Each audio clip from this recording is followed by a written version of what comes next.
So I'm Erin. I'm a third-year student at Ross University School of Veterinary Medicine. My main interest is in emergency medicine. That all started from a job I had as an overnight technician at an emergency hospital in Santa Rosa, California. Shout out BCA Pet Care, they're amazing. But it started since I was little. I've wanted to be a vet since I can remember. I found a journal from when I was 5 years old that said, "What do you want to be?" And it was either a vet or a zoologist. But when I got out of high school, I just didn't think I was smart enough to do it. I wasn't in a place to do it for various reasons. And I ended up starting off with an original career of a hairdresser and a salon owner. And after talking with my large animal vet one day about asking to tech for her, she said, "You should just go to school and be a vet." So that's kind of what started it. And now I'm here. I'm kind of a homebody anyway, so for me, like, I haven't made a ton of changes as far as my daily routine. I don't obviously get out as much, and obviously I'm off island now. I came to Iowa. I'm staying with my boyfriend and his roommate during this time while they're doing online rounds, so I'm actually seeing how it's affecting them and their daily routines. But for me, I get up. The hardest part is staying motivated with online classes. I'm not an online student. All of our lectures are video and audio recorded, and there's a lot of students that thrive on that, and that's all they do. I have to go to class. So for me, finding a way to make that work has been a little bit difficult, and because I am repeating this semester, like I've talked about a bunch, if anybody has read my posts on social media, I have one class. So for me, getting up and going and making routine has been a little more difficult, but we've started running or walking every day, and I still get up. Some days I put makeup on like this, some days I do absolutely nothing. And I've found little things to kind of keep me sane as far as like hobbies and trying to try new things that I can do in the house. I have a lot of little tools and tricks because I've been dealing with anxiety and other mental health stuff for a long time. So I've learned throughout the years little things to do. A big problem, especially for myself, and I'm sure other people with anxiety, is kind of, they call it anticipation anxiety, where you think of something really negative and you kind of spin on it. And sometimes people can almost convince themselves that it's a real situation. And so for me, sometimes I literally just have to talk out loud and tell myself either it's not true or it's not happening, or it's, this is, everything's okay, everything's normal. But in general, for me, this hasn't had a huge effect on my mental health. I'm happy I'm with the person that I care about, and my cat is here, my dog is on island, which makes me very sad, but he is a really good pet sitter, and then my other dog is in California, so that makes me sad. But I have friends that have lost family members from this, and friends that are missing out on graduation and staying away from their grandparents, from their parents. My parents are over 70, so even if I wanted to go see them, I wouldn't be going to visit them right now anyway. My dad's 80. I just don't want to risk it, so I probably won't be seeing them before I go back to the island. But to think about, for me, what makes me more upset and affects me more is thinking about everybody else. Because in general, most people are going through a lot more than I am, and I'm highly empathetic. And so if I think about that too much, it will affect me a lot. And I've had days where I just kind of think about it. I had a friend who, he had a friend pass away yesterday, and I read the post and saw the pictures and I started crying. So for me, that's been the hardest part, is trying to not feel so much what everybody else is going through, but acknowledge it and try to be there for everybody. Probably for me is just being able to stay on track with classes. Honestly, just for myself, that's a huge accomplishment because I'm not self-motivated. That's why I don't watch the lectures later and not go to class like a lot of students do. I just know myself, and I'm not like that.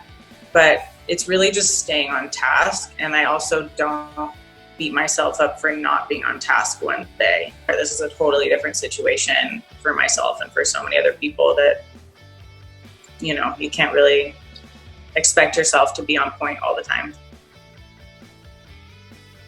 I got this on Amazon, and it's like just this fuzzy sweatshirt that I'm obsessed with because I'm in the cold, and so I was on the island and now I'm cold, but it's like It's like $30 and it's probably the best thing ever. And then I also have, I don't know, they have them on those Facebook ads.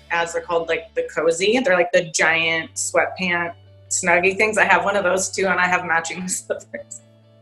I'm a big like snuggly clothes person. And then I also have my slippers that I wear around the house every day.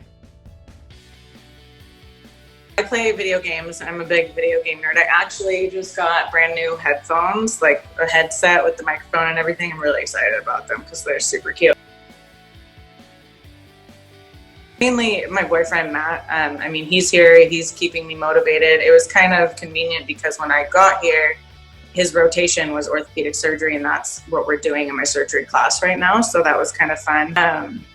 It's mainly him. I mean, he's the only one here with me, and my cat's a weirdo and hilarious and keeps us entertained. And then I talk to my parents, obviously, every day. And really just, I've had so many people that I've met through Instagram and social media because of, one, the article that I wrote for you guys. I had a lot of people reach out, but just in general, the online vet community, we're all really supportive of each other. And I know that if I see somebody that's struggling, or if someone sees me, like, people will just reach out and we joke and we send pictures. And, you know, I've made a lot of friends that I know I'll eventually meet in person that I've been leaning on through this as well, and vice versa.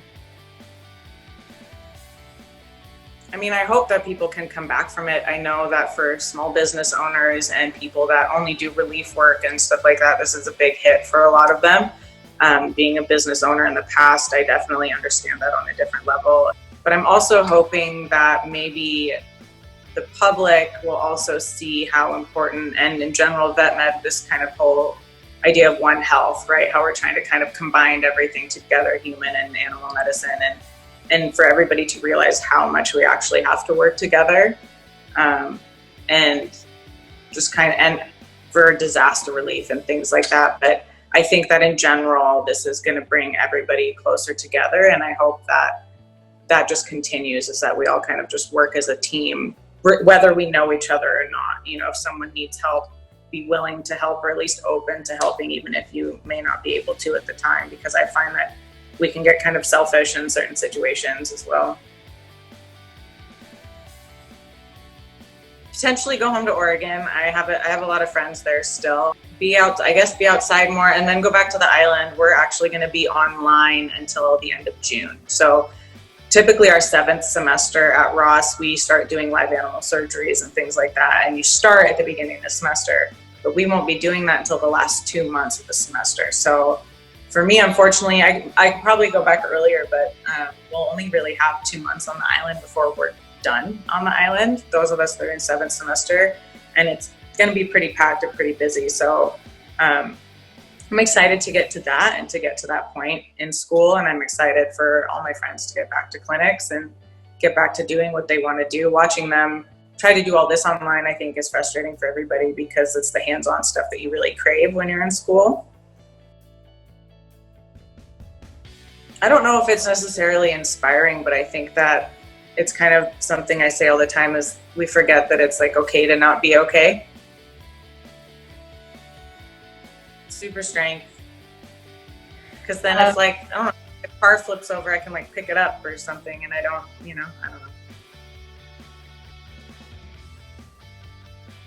I think I saw white and gold when I looked at it. Now I'm a morning person with studying. My brain works better in the morning, but I like the night shift. I love working nights, and so when I'm working nights, I'm a night person, but in school, I'm definitely a morning person. I get up really early to study for exams. On exam days, I'll get up at like 3 or 4. So I'm for it, especially with jalapenos. If you haven't had just pineapple and jalapeno pizza, it's good. I don't have a website or anything. I do have an account on Medium where I post articles that I've written that haven't been published by another source, like by you guys. And then I'm Not Your Average Doctor on Instagram.